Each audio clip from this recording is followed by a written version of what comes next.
Israel melarang masuknya hewan kurban ke jalur Gaza, Palestina.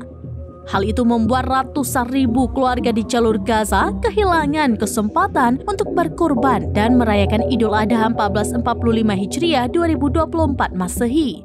Kantor Media Gaza pada Minggu 16 Juni 2024 menyebut pelarangan tersebut merupakan kejahatan baru yang dilakukan oleh pasukan pendudukan Israel. Dilaporkan pasukan pendudukan Israel menutup semua penyeberangan jalur Gaza.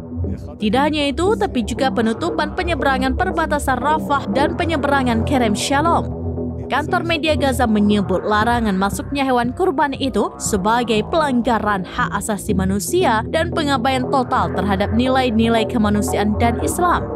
Kurban merupakan bagian integral dari Idul Adha. Sementara itu, warga Palestina di Gaza merayakan Hari Raya Idul Adha dengan suasana sedih karena banyak orang kehilangan kerabatnya akibat serangan Israel.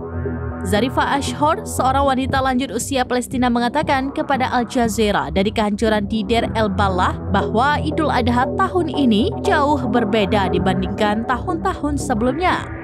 Diketahui lebih dari 800 masjid telah rusak, termasuk 600 yang hancur total menurut kantor media pemerintah yang berbasis di Gaza.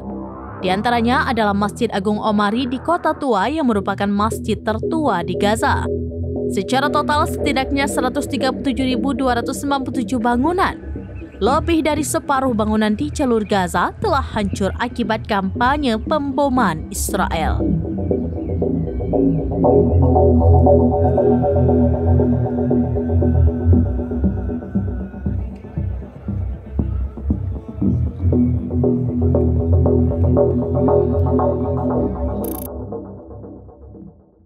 Download Tribun X sekarang, menghadirkan lokal menjadi Indonesia.